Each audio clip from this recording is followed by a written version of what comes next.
और कई बार व्यक्ति जब विवेक शून्य हो जाता है और सारा भार अपने सिर पर ले लेता है तो उसका मानसिक संतुलन बिगड़ जाता है और वह अपने अमूल्य जीवन की भी हानि कर बैठता है। आपने देखा संकट में पड़कर कितने लोग फांसी लगा लेते हैं, जहर खा लेते हैं, आत्महत्या कर लेते हैं, गोली अपनी बंदूक की गोली अपने ही में दाग लेते हैं, आत्महत्या कर लेते हैं। सोचते हैं कि ये भयंकर संकट है, इसका कोई समाधान है नहीं, जिएंगे तब तक भोगना पड़ेगा, अच्छा है कि आत्महत्या कर लें। तो क्या आत्महत्या से समाधान हो गया?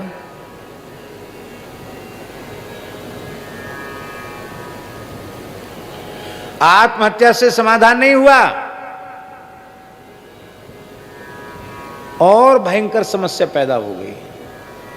आत्महत्यारे की सदगति नहीं होती, 1000 वर्ष के लिए प्रेत की योनि मिलती उसको, शास्त्रों में लिखा है, गरुड़ पुराण में कई जगह है। आत्महत्यारे के संबंध में महाराज जी लिखा है, बड़ी विचित्र बात है, क्या कहें, सब बातें लोगों को सुनकर खराब भी लग सकती हैं, लेकिन प्रसंग आ गया तो हम कह देते हैं। जो मनुष्य आत्महत्या करे वह अपने परिजनों के द्वारा संस्कार का अधिकारी नहीं है। चांडाल को बुलाकर उसको फिकवा देना चाहिए, उसके शरीर को, उसका कोई कर्मकांड नहीं करना चाहिए। क्यों? किसी भी कर्मकांड से उसकी सदगति होनी नहीं, उसको प्रेत बनना है, 1000 वर्ष के लिए प्रेत बनना है। आत्महत्या कोई समाधान है?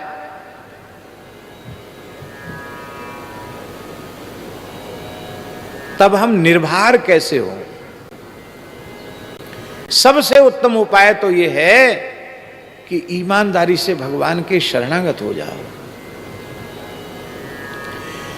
शरणागति ही जीव को निर्भर बना सकती है।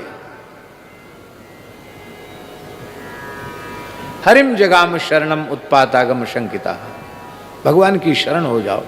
भगवान की शरणागति निर्भर बना देती है।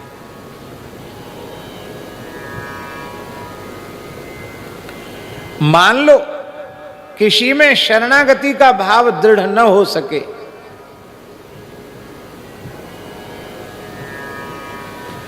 क्योंकि शरणागति कोई छोटी मोटी चीज नहीं है। भक्ति से आगे की वस्तु है शरणागति, भक्ति से भी श्रेष्ठ वस्तु है प्रपत्ति, शरणागति।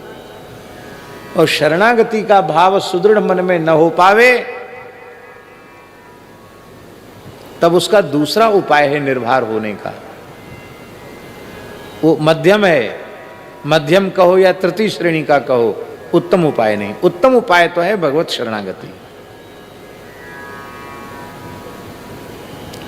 शरणागत जीव यदि चिंता करता है, इसका मतलब है उसने भगवान का आश्रय ही नहीं लिया। आश्रय लेने के बाद फिर चिंता किस बात की?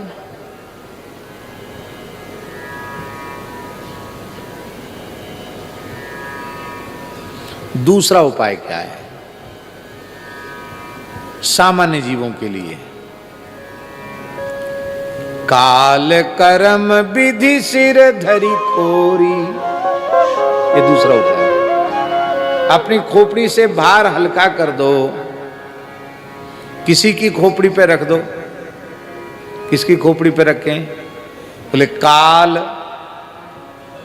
क्या करें, समय ऐसा है, समय के कारण ऐसा हो गया, सब समय के फेर से होता है। काल बड़ा बलवान है, कालो ही दुर्तिक्रमः। तो अपना भार तो कम हुआ कि नहीं हुआ?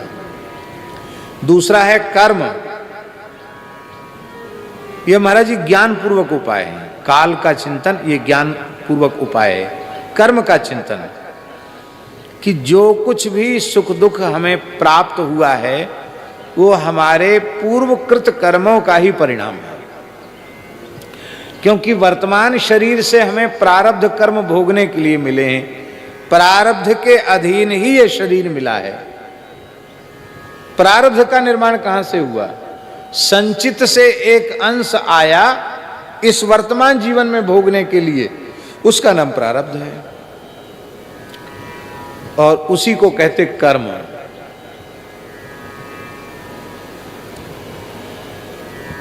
तो हमारे संचित कर्म ही ऐसे थे जिन कर्मों से इस प्रकार के प्रारब्ध का निर्माण हुआ। इसमें हम किसी को क्या दोष दें? इसलिए अपनी खोपड़ी पर भार रखना अच्छा नहीं, ये तो कर्म के कारण ऐसा हो गया। ये दूसरा है। और तीसरा, बोले काल भी समझ में नहीं आवे, कर्म तक भी हमारी दृष्टि न पहुंचे, तो तीसरा उपाय है विधाता के सिर पे धर दो। और ये तो सभी कर लेते, इसमें ज्यादा कठिनाई नहीं है। अरे क्या करें, भगवान ने ऐसा कर दिया, विधाता ने ऐसा कर दिया, हानि लाभ जीवन मरण जस अपजस विधियात। तो विधाता के सिर पे रख दो, लेकिन स्वयं निर्भर हो जाओ। निर्भर नहीं होगे तो तुम्हारा शेष जीवन अभिशप्त हो जाएगा, व्यर्थ हो जाएगा, कुछ कर नहीं पाओगे।